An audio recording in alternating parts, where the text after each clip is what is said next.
5 years, 22,000 plus electoral bonds worth more than 12,000 crore rupees, involving nearly 1,300 entities and more than 20 political parties. That's how one key layer of secrecy on the funding of political parties was lifted on Thursday evening, as the Election Commission of India made data on the electoral bond scheme public. The ECI put out two documents totaling to more than 700 pages. One contains the list of purchasers of these bonds and the other of the political parties that have encashed these bonds. This comes after India's Supreme Court set a deadline of March 15th for the poll body to make this data public. The State Bank of India, which was the authorized seller of electoral bonds, was asked to hand over this data to the Election Commission. So what are electoral bonds and who were the biggest donors and beneficiaries of these electoral bonds?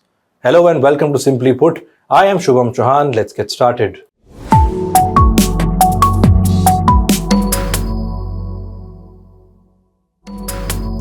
Now, before we go further into what exactly do the two files by the ECI contain, here's a quick primer on electoral bonds. Electoral bonds were introduced by the Modi government in 2017. The aim was to bring in more transparency into political funding. But that was far from reality. Electoral bonds are basically financial instruments that companies or individuals use to donate to political parties of their choice. And this is the crucial part. The identity of the donor here would remain completely anonymous. Now, just for context, before the scheme was introduced, political parties had to make public all donations above 20,000 rupees. Also, no corporate company was allowed to make donations amounting to more than 7.5% of their total profit.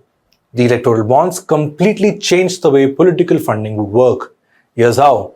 Donors could buy as many electoral bonds as they wish from government-run State Bank of India. These bonds were issued in denominations of 1,000, 10,000, 1 lakh, 10 lakh and 1 crore. The donors could then hand these bonds over to any political party they wish. Then, that party could encash it within a stipulated time. Now, the party would know the name of the donor, but it did not have to disclose it to anyone, neither the citizens nor even the Election Commission of India. It was this opaque nature of the scheme that was severely criticized. Activists said that this anonymity deprived citizens of their right to know. Many also questioned that this scheme could lead to quid pro quo between the ruling party and the donor. Basically, a setting where a donor gave money in exchange for a favor, like awarding contracts, for instance. The matter then went to the Supreme Court, and in February this year, a 5-judge bench led by Chief Justice Chandrachud struck down the scheme. The court called it unconstitutional. Then it ordered the SBI, which was the authorized seller of these bonds, to give all details to the ECI by March 6. The apex court clearly spelled out the data SBI had to provide, like date of purchase, name of the buyer, and denomination of the bond and political parties that encashed these bonds. The ECI in turn had to put out this data by the 13th of March. Then, almost at the 11th hour, the SBI sought an extension from the court till the 30th of June. Remember, this date is after the general elections are over this year. The court refused to grant that and gave a 24-hour ultimatum this week to the SBI to furnish these details. Accordingly, the bank gave the data to the ECI, which in turn published the details on Thursday. Now, on to the big findings. Who benefited the most from electoral bonds? Like I said at the beginning, there are two exhaustive lists which the ECI has put out. First is the list of the donors from April 2019 to January 2024. And the second list is of the political parties. We'll put the link in the description where you can see these lists yourself. So let's look at the first list now. There are 1,200 plus entities in this list, ranging from pharmaceuticals, infrastructure, airlines, multiplex chains, and telecom companies like Vedanta, Bharti Airtel, DLF Commercial Developers, SpiceJet, PVR. The biggest donor, however, is a company called Future Gaming and Hotel Services. This is a Coimbatore-based company that has a lottery business.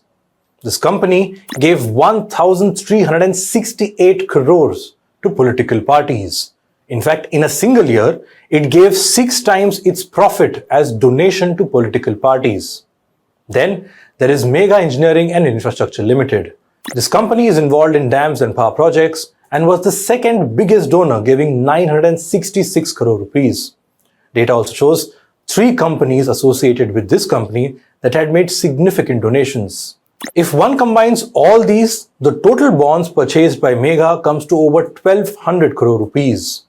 Notably, this list that has been put out does not mention major conglomerates directly like the Adani Group, Mukesh Ambani-led Reliance Industries, or even the Tata Group. But reports say a company linked to Reliance does feature in the list. This company is called Quick Supply Chain Private Limited, which was the 3rd biggest buyer of electoral bonds with 410 crore rupees. Now, here's another interesting part. As per reports, out of the top 30 donors in this list, at least 14 of them were raided by central or state agencies. For instance, the Enforcement Directorate attached assets worth 400 crore rupees of future gaming in 2022. Megha Engineering saw IT raids or income tax raids in 2019. Since then, it donated more than 900 crore rupees in electoral bonds. And the list goes on.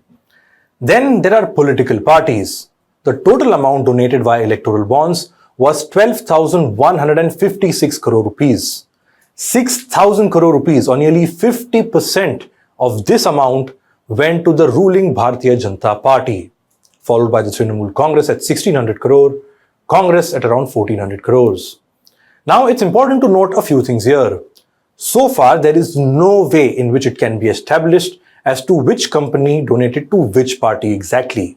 Experts say this can be found out once the unique serial number associated with each electoral bond is published. Now, the SBI has not provided this number so far. At the time of recording this video, which is Friday, the Supreme Court pulled up the SBI for not providing this. It has served a notice and asked the bank to explain by next week as to why this incomplete data was given. So that's how things stand. Remember, this issue is not just about one political party specifically. Parties across the board have benefited from this anonymous funding system. The BJP, though, was the biggest beneficiary by some distance. Experts caution that while scrapping the electoral bond scheme is a positive step, the larger issue of mysterious political funding still exists. That is in the form of cash donations which go unrecorded. That's all we have for this episode of Simply Put. Do like and share this video. Tell us what you think of the topic. And of course, do watch our other reports on the channel that we have done on electoral bonds. And lastly, subscribe to HW News English. Thanks for watching.